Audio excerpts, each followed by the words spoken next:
सिंध किस तरह से पाकिस्तान की सांसें रोक रहा है और किस तरह से पाकिस्तान में पानी को लेकर खून खराबा, गृह युद्ध जैसे हालात, पानी को लेकर बात इसी की। पाकिस्तान को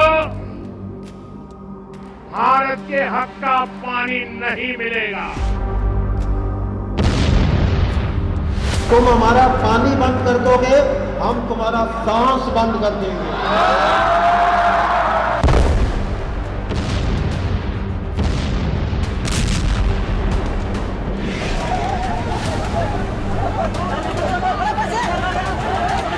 सुन, अगर तू पानी बंद करेगा, इंशाअल्लाह हम तेरी सांस बंद करेंगे। इन दरियाओं में फिर खून बहेगा।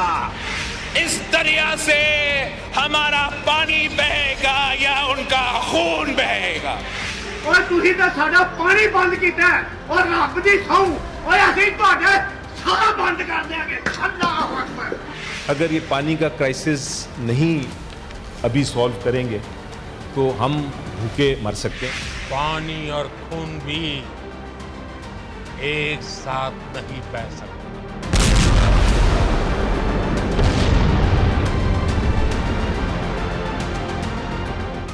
कहते हैं कुछ पिटाई कुछ इस तरह की होती है जिसका असर थोड़ी देर बाद दिखता है। बार बार कुछ लोग कह रहे थे कि ऑपरेशन सिंदूर में जो स्ट्राइक की गई है और उससे बड़ी स्ट्राइक है वाटर स्ट्राइक।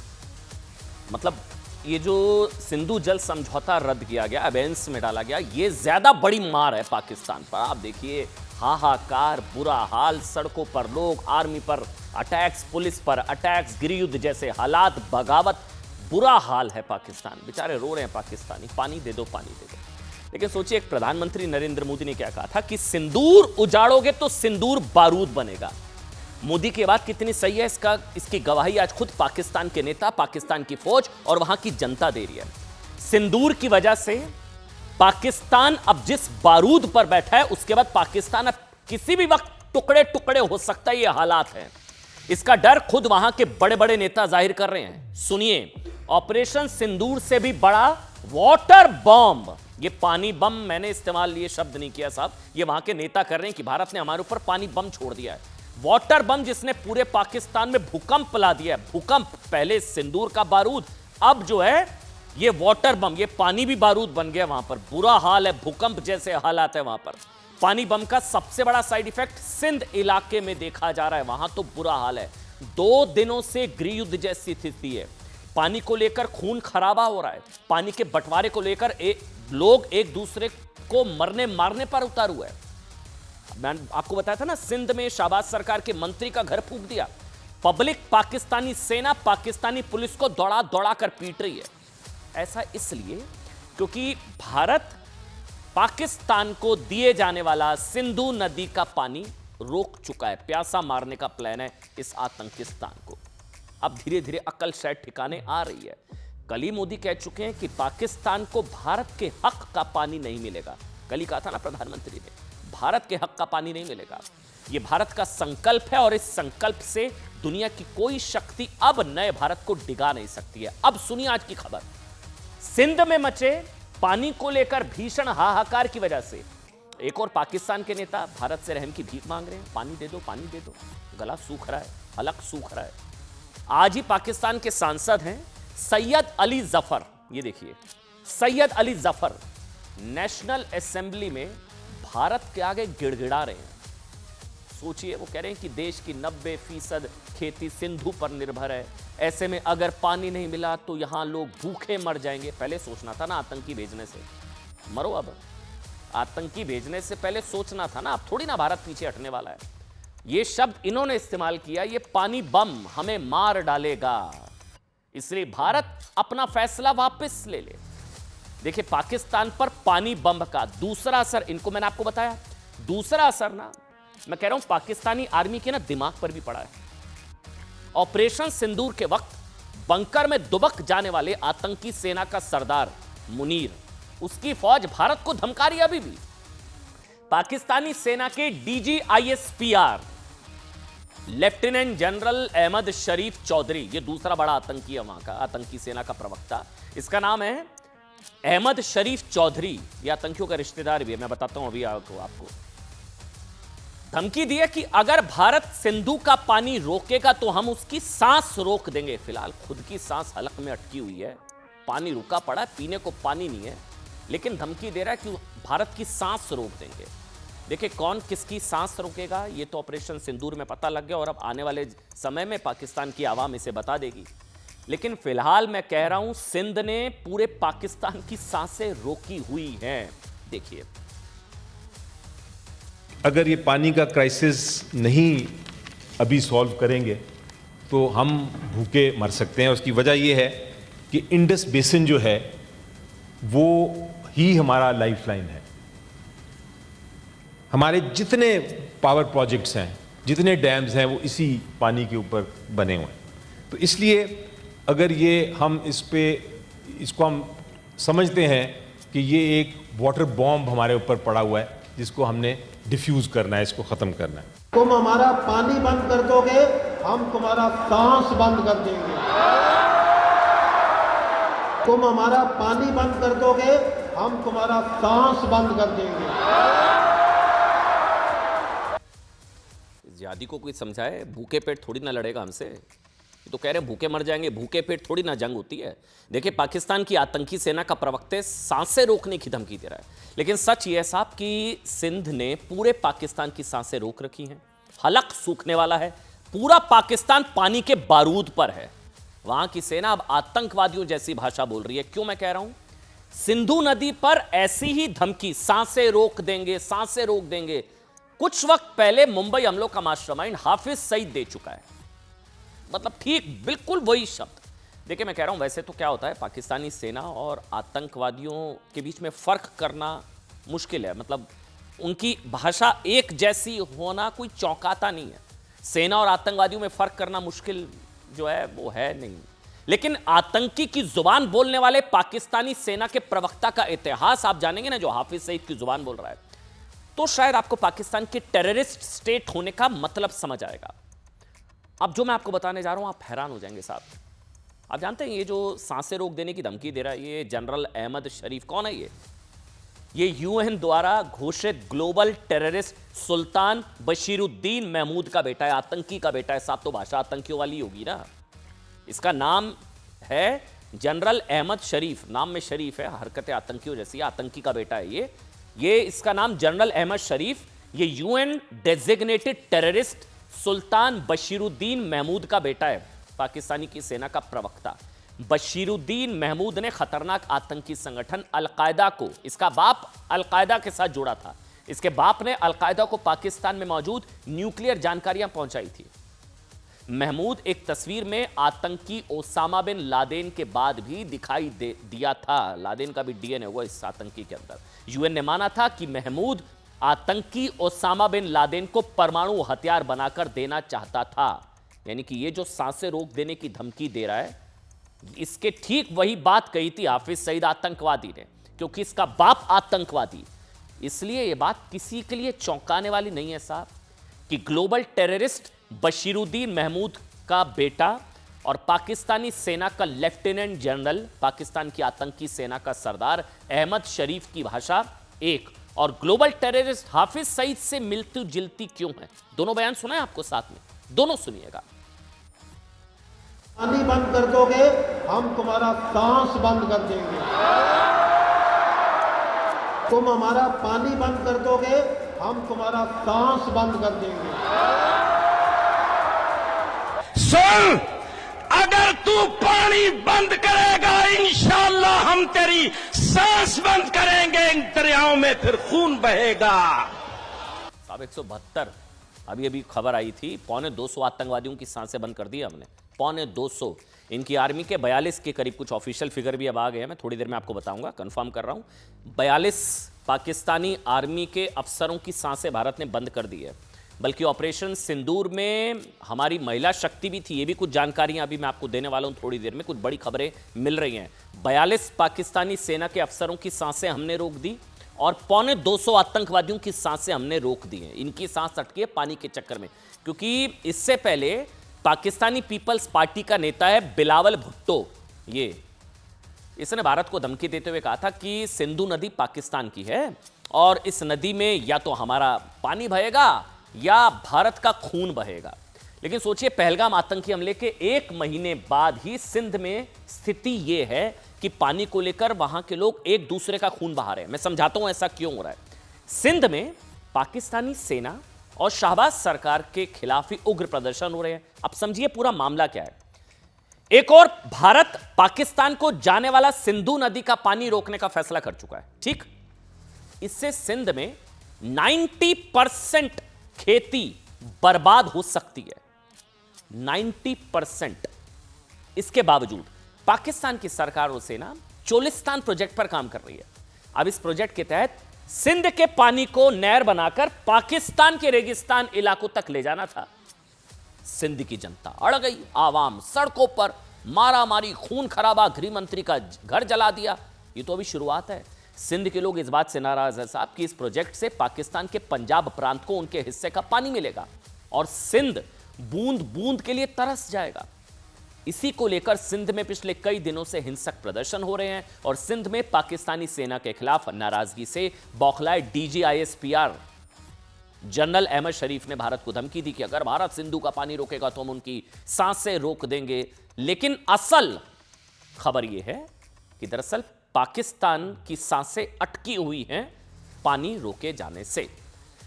एक और चीज आपको बता दें, कांग्रेस पिछले कई दिनों से विदेश मंत्री S जयशंकर पर आरोप लगा रही है कि उन्होंने ऑपरेशन सिंदूर की जानकारी पाकिस्तान को दी, जिससे भारतीय सेना का नुकसान हुआ। यह आज की दूसरी बड़ी खबर है।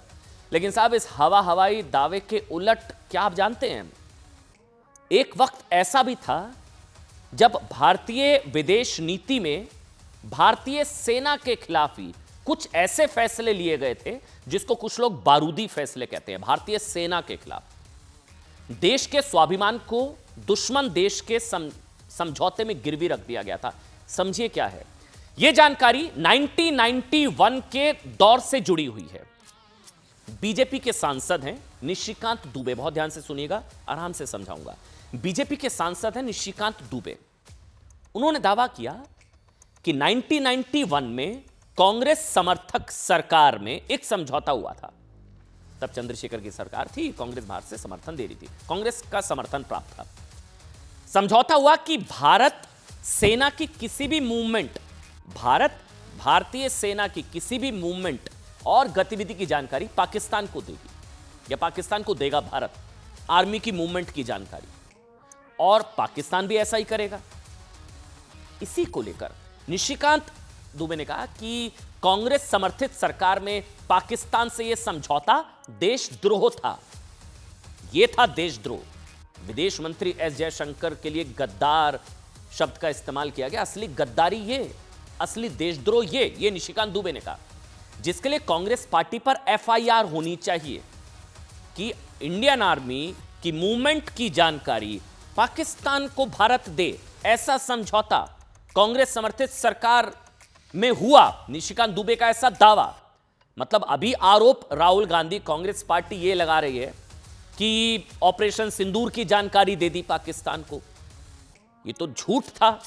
लेकिन निशिकांत दुबे दावा कर रहे हैं साहब कि कांग्रेस के रहते, कांग्रेस समर्थित सरकार में तो ऐसा समझौता हुआ कि आर्मी की मूवमेंट की जानकारी पाकिस्तान को देनी थी। निशिकांत दुबे ने जिस वक्त में भारत के स्वाभिमान पर समझौते का दावा किया, उस वक्त भारत के प्रधानमंत्री चंद्रशेखर थे। कांग्रेस ने कुछ वक्त के लिए चंद्रशेखर की सरकार को समर्थन दिया था। पाकिस्तान से समझौते को लेकर कांग्रेस साहब ये तो मान रही है कि हां ऐसा समझौता हुआ था। उन्होंने कहा तब शांति काल था। कांग्रेस ने कहा कि यह समझौता तब हुआ था जब शांति काल था। लेकिन कांग्रेस ये भी जोड़ रही है कि कांग्रेस चंद्रशेखर सरकार से समर्थन वापस ले चुकी थी। यह अग्रीमेंट शांति काल के लिए था और यह तब पास हुआ जब कांग्रेस ने समर्थन वापस ले लिया। समझौता शांति काल के लिए थे ताकि सेना की मूवमेंट के वक्त दोनों देशों में कोई गलतफहमी ना हो। मतलब समझौता तो हुआ था इस तरह का। निशिकांत दुबे जो कह रहे हैं उस बात में दम है। समझौता हुआ था इस तरह का कि मूवमेंट की जानकारी दोनों देश कॉन्फिडेंस बिल्डिंग के लिए एक दूसरे को देंगे। सुनिए। से पाकिस्तान को हम आतंकी राष्ट्र मानते हैं। 78 साल से कश्मीर के मुद्दे पर हमारी उनके साथ लड़ाई चल रही है। हमारे कश्मीर के हिस्से को पाकिस्तान ने अपने कब्जे में कर रखा है। उसके बाद जो आप कंसेशन देते रहे, 1950 में नेहरू लियाकत समझौता हो, 1960 का सिंधु जल समझौता हुआ, 1975 का शिमला एग्रीमेंट हुआ, और उसके बाद 1991 में तो आपने हाथ ही काट दिया कि हमारी आर्मी, कोई भी देश का डिफेंस सिस्टम कैसा काम करता है, हम पार्लियामेंट के अंदर भी डिफेंस के ऊपर चर्चा नहीं करते। पार्लियामेंट के अंदर भी डिफेंस के स्ट्रेटेजिक चीजों के बारे में कोई जवाब नहीं दिया जाता है। निशिकांत दुबे अपनी बेवकूफ़ी बार बार प्रदर्शित करते हैं। राजीव जी ने 6 मार्च 1991 को चंद्रशेखर जी की सरकार से समर्थन वापस ले लिया था। पहली बात, यह शायद अप्रैल 1991 का साइन किया हुआ अग्रीमेंट है। यह अग्रीमेंट पीस टाइम का है। पीस टाइम में गलतफहमी ना हो दो देशों की सेनाओं के बीच में, थल सेना, वायुसेना, जल सेना मूवमेंट से, उसके बारे में है। समझौता तो है। तो निशिकांत दुबे जो कह रहे हैं उस बात में दम तो है। हाँ, एक पेच है, कांग्रेस दावा कर रही है कि हमने तो समर्थन वापस ले लिया था, लेकिन जब ड्राफ्ट तैयार हो रहा था तब यह तय है साहब कि 1991 में भारत सरकार ने भारतीय सेना को लेकर इस तरह का फैसला लिया कि सेना की मूवमेंट आप शेयर करेंगे। अपने ही देश की गतिविधि की जानकारी पाकिस्तान को देने को लेकर एक समझौता हुआ। अब इस एग्रीमेंट को लेकर आपको कुछ फैक्ट्स बताते हैं जिससे यह स्पष्ट हो जाएगा कि कांग्रेस सेना के स्वाभिमान को गिरवी रखने को लेकर क्या कांग्रेस दोषी थी या नहीं। समझिए, भारत पाकिस्तान में यह समझौता साल 1991 में हुआ, 1991। इसका नाम था सैन्य अभ्यास, युद्धाभ्यास, सैन्य गतिविधियों की अग्रिम सूचना समझौता। अग्रिम सूचना समझौता सैन्य गतिविधियों का। इसके तहत दोनों देशों को अपनी सैन्य गतिविधियों, जैसे बड़े पैमाने पर सैन्य अभ्यास, युद्धाभ्यास, सैन्य टुकड़ियों की आवाजाही के बारे में एक दूसरे को पहले से सूचित करना जरूरी होगा। आप सोच कर देखिए ये क्या समझौता था। पाकिस्तान जैसे दुश्मन देश के साथ यह समझौता कि आर्मी की मूवमेंट की जानकारी आप पाकिस्तान से शेयर करेंगे। तो निशिकांत दुबे जो कह रहे हैं वो तो सही कह रहे थे कि समझौता तो हुआ। हालांकि कांग्रेस कह रही है कि हमने तो साहब समर्थन वापस ले लिया था। कांग्रेस कहती है साहब कि जब यह समझौता हुआ तो कांग्रेस सत्ता में नहीं थी, कांग्रेस ने समर्थन वापस ले लिया था पहले ही। कांग्रेस कह रही है क्योंकि 6 अप्रैल 1991 में इस समझौते पर विदेश सचिवों ने साइन किए। कांग्रेस ने बताया इससे पहले हम तो 1 महीना पहले ही 6 मार्च को ही 1991 को 6 मार्च को चंद्रशेखर सरकार से हमने समर्थन वापस ले लिया, हम इस्तीफा दे चुकी थी। क्योंकि कांग्रेस ने चंद्रशेखर सरकार से समर्थन वापस ले लिया था, इसलिए यहां ध्यान देने वाली बात यह है साहब कि पाकिस्तान को भारतीय सेना की जानकारी देने वाले एग्रीमेंट का ड्राफ्ट कब रेडी हुआ था? 2 जनवरी 1991 में ही तैयार हो गया था। तब चंद्रशेखर सरकार में क्या कांग्रेस नहीं थी? क्या कांग्रेस का समर्थन नहीं था? ये तो सवाल है। सवाल यह है साहब कि जब कांग्रेस को पता था, ड्राफ्ट तो था, जब कांग्रेस को पता था कि भारतीय सेना की मूवमेंट की जानकारी पाकिस्तान को देने वाला ऐसा एग्रीमेंट होने जा रहा है, हमारे पास ये जानकारी नहीं, तो क्या कांग्रेस ने उस वक्त विरोध किया था? क्या ये संभव था साहब कि 60 सांसदों वाली जिस चंद्रशेखर सरकार को 211 सांसदों वाली कांग्रेस समर्थन दे रही थी, क्या उसकी बात चंद्रशेखर टाल पाते? या टालने की कोशिश भी की कांग्रेस ने? कांग्रेस भी साथ थी। अब कह रही हमने तो समर्थन वापस ले लिया था, लेकिन तब आपने रोका। इससे भी बड़ी बात यह है कि भारतीय सेना की जानकारी पाकिस्तान को देने वाला यह समझौता, अब सुनिए जो बता रहा हूं, लागू कब हुआ था? 19 अगस्त 1992, 19 अगस्त 1992। इस वक्त देश में कांग्रेस की बहुमत वाली सरकार थी, पीवी नरसिम्हा राव प्रधानमंत्री थे। अगर कांग्रेस पार्टी चाहती तो यह समझौता लागू नहीं करती, लागू तो हुआ। यही सवाल आज बीजेपी सांसद निशिकांत दुबे ने पूछा। उन्होंने सोशल मीडिया पोस्ट में कहा कि 19 अगस्त 1992 को जब यह समझौता लागू हुआ तो क्या भारत में कांग्रेस की सरकार नहीं थी? सुनिए। प्रधानमंत्री जी के लिए तू तड़ाक की भाषा का इस्तेमाल करना, आपके बयान का समर्थन पाकिस्तान में होना, वहां की संसद में उन्हें चलाए जाना, कांग्रेस के नेताओं के बयान का सहारा लेकर भारत को बदनाम करना पाकिस्तान द्वारा, आप किस तरफ हैं? आप भारत के नेता प्रतिपक्ष हैं या पाकिस्तान के निशाने पाकिस्तान है?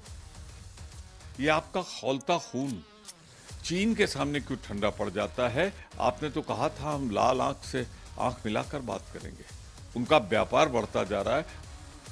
देखिए साहब, यहां राजनीति अपनी जगह, लेकिन मैं बार बार कह रहा हूं, पाकिस्तान को ऑपरेशन सिंदूर के बाद ऐसी चोट पड़ी है, सिंध में इस तरह का हाहाकार है कि पूरे पाकिस्तान के लोग त्राही कर रहे हैं। वाटर बम को लेकर पाकिस्तान में किस तरह से गृहयुद्ध जैसे हालात है। देखिए, ऑपरेशन सिंदूर पर आज सिंधु समझौते पर भारत के आगे गिड़गिड़ाने वाले और भारत को गीदड़ भभकी देने वाली पाकिस्तानी सेना के बयान के अलावा कुछ और भी बयान है साहब, जिससे कांग्रेस थोड़ी असहज हो सकती है। जी हां, 2 दिन पहले ही कांग्रेस अध्यक्ष मल्लिकार्जुन खड़गे ने छुटपुट कहा था ना, युद्ध को छुटपुट। खड़गे की तरह ही कांग्रेस के एक और नेता थे गुलाम अहमद मीर, जीए मीर, उन्होंने कह दिया था माइनर एक्टिविटी की है, कुछ माइनर एक्टिविटी। कांग्रेस के नेता विजय वेट्टीवार पूछ रहे थे साहब कि पाकिस्तान ने हमारा कितना नुकसान किया। सारे सवालों पर आज कांग्रेस को थोड़ा असहज पाकिस्तान के नेता ही कर रहे हैं कि वो खुद मान रहे हैं कि साहब हमारी पिटाई तो हुई है। पाकिस्तानी सेना और पाकिस्तान के पंजाब प्रांत की मुख्यमंत्री मरियम नवाज ने शायद आज कांग्रेस को जवाब दे दिया। मल्लिकार्जुन खड़गे और गुलाम अहमद मीर जिस ऑपरेशन सिंदूर को छुटपुट माइनर एक्टिविटी बता रहे थे, उस ऑपरेशन सिंदूर को लेकर मरियम नवाज और पाकिस्तानी आर्मी के लेफ्टिनेंट अहमद शरीफ चौधरी ने भारत की भयानक कार्रवाई बताया। सुनिए। ಹೆಚ್ಚು ಕಡಿಮೆ ಚುಟ್ಪುಟ್ಟು ಯುದ್ಧಗಳು ನಡೆದಿವೆ ಅಥವಾ ನಮ್ಮ ಪಾಕಿಸ್ತಾನ ವಿರುದ್ಧ ನಾವೇನು ಘರ್ಷಣೆ ಮಾಡ್ತಾ ಇದ್ದೇವೆ, जो कुछ 9 मई को हुआ और जो कुछ उससे पहले इंडिया ने 6 और 7 मई की शाम को हमला करके किया, उसमें ज्यादा फर्क नहीं है, बल्कि शायद हमने ज्यादा, हमारी उस सियासी जमात ने ज्यादा नुकसान पहुंचाया पाकिस्तान को, क्योंकि जो काम दुश्मन बरसों में नहीं कर सका, दहाइयों में नहीं कर सका, वो हमने खुद अपने मुल्क का नुकसान। हमारा स्टेट भी छीना, हमारा स्टेटस भी छीना।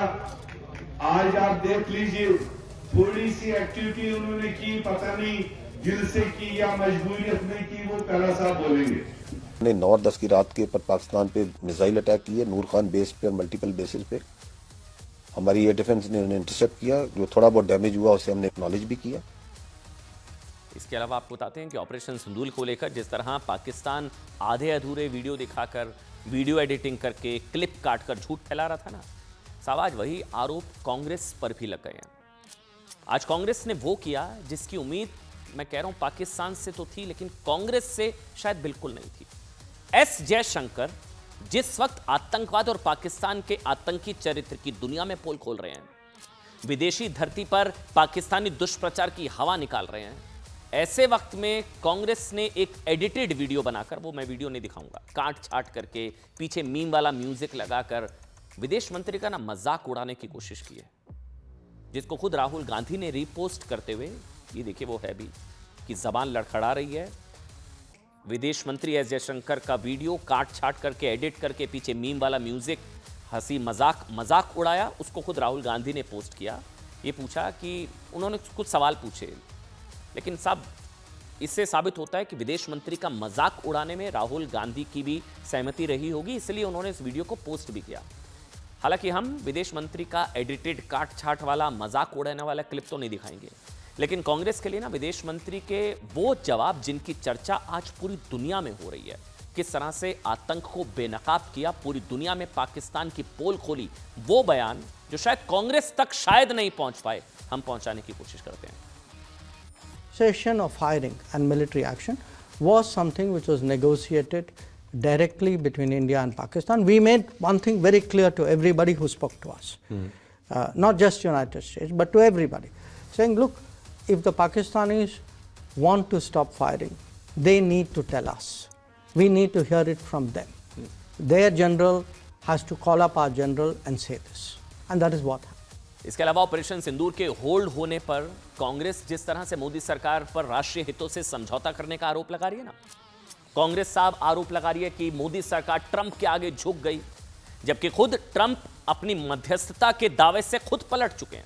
लेकिन असल में राष्ट्रीय हितों से समझौता क्या होता है, यह बात आप यूपीए सरकार में 2013 की एक घटना से समझ सकते हैं। आज आपको बताते हैं। 8 जनवरी 2013 को पाकिस्तानी सैनिक सीमा पार करके भारतीय सीमा में घुसे, याद है आपको? भारत के 2 जवान हेमराज सिंह और सुधाकर सिंह का सिर काटा था।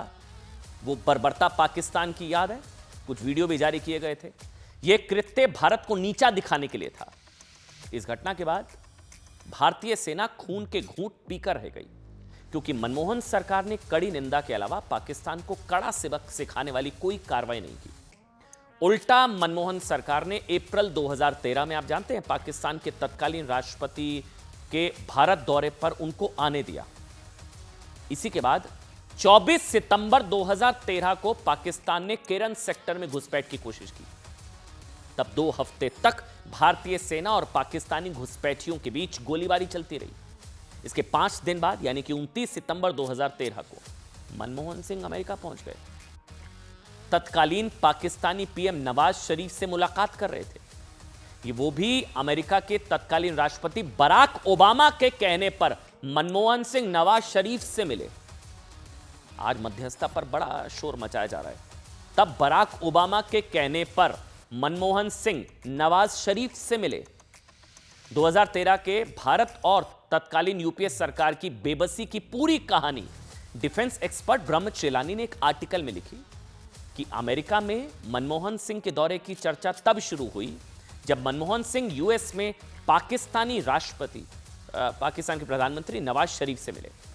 नवाज शरीफ से मिलने से पहले मनमोहन सिंह ने बराक ओबामा से मिलकर पाकिस्तान के आतंकवाद के एक्सपोर्ट की शिकायत की। बराक ओबामा से पहले भारत शिकायत करता था अमेरिका जाकर, अब अमेरिका शिकायत करता है कि भारत इतना क्यों मार रहा है। अब पाकिस्तान अमेरिका से शिकायत करता था, पहले भारत अमेरिका जाकर शिकायत करता था पाकिस्तान की। तब की कि पाकिस्तान के आतंकवाद के एक्सपोर्ट की शिकायत की, जिसके बाद नवाज शरीफ ने मनमोहन सिंह की तुलना देहाती औरत से की थी, याद है, जिसको लेकर मोदी ने भी कहा था कि जो भी हमारे डिफरेंसेस हैं लेकिन ये सब नहीं।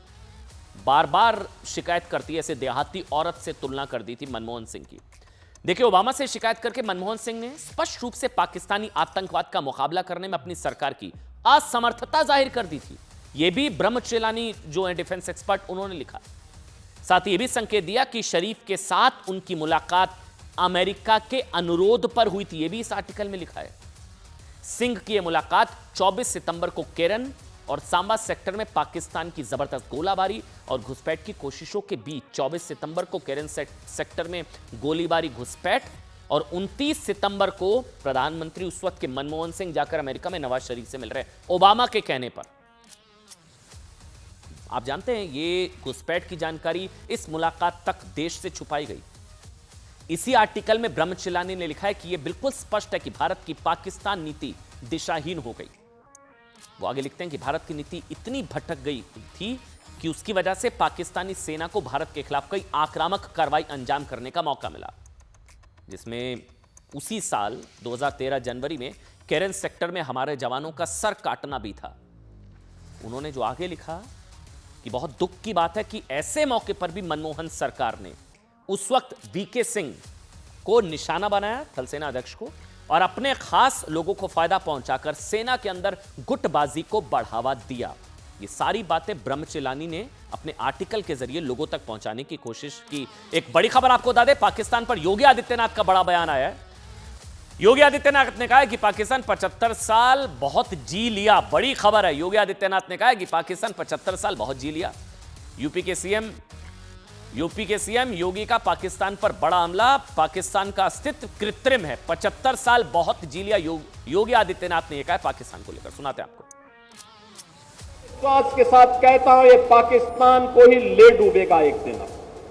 ज्यादा दिन नहीं रहे पाकिस्तान के पास। वैसे भी हमारे एक पूज्य संत ने घोषणा की थी कि पाकिस्तान तो ये भविष्यवाणी है, पाकिस्तान का आध्यात्मिक जगत में कोई अस्तित्व नहीं है। और याद रखना, जिसका अपना वास्तविक अस्तित्व न हो तो वह कृत्रिम होता है, और कृत्रिम कोई भी चीज होगी उसकी एक निश्चित लाइफ होगी, उससे ज्यादा नहीं। 75 वर्ष बहुत जी लिया पाकिस्तान, अब उसका समय आ गया है, वो अपने ही कृत्यों से अब अपनी सजा पा रहा है। 75 साल बहुत जी लिया पाकिस्तान।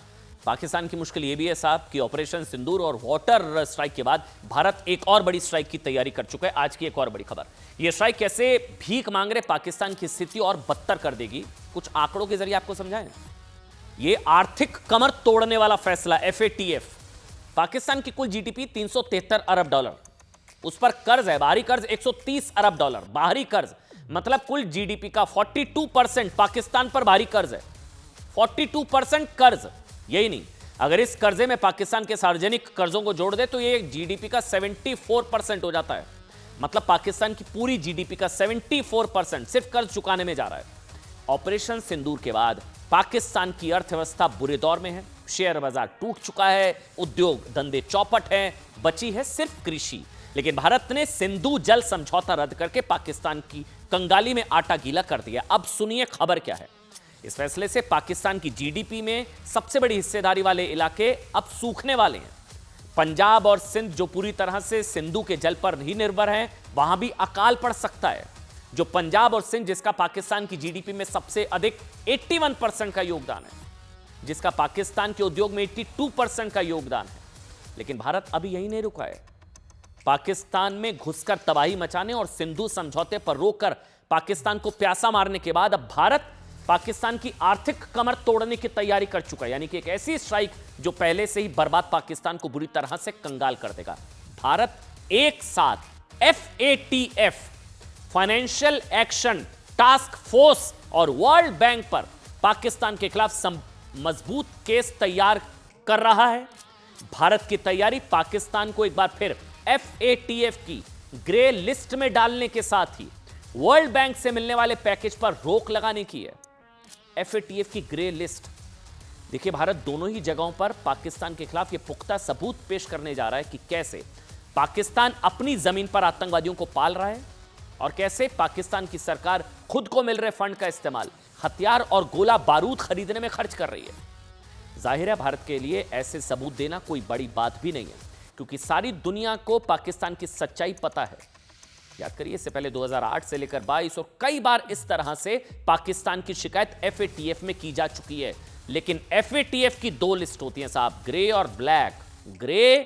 ब्लैक मतलब आतंकवादी भेजना और ग्रे का मतलब आतंकवादियों को सपोर्ट करना, उनको ना रोक पाना। यह पाकिस्तान की कमर तोड़ने वाला फैसला हो सकता है।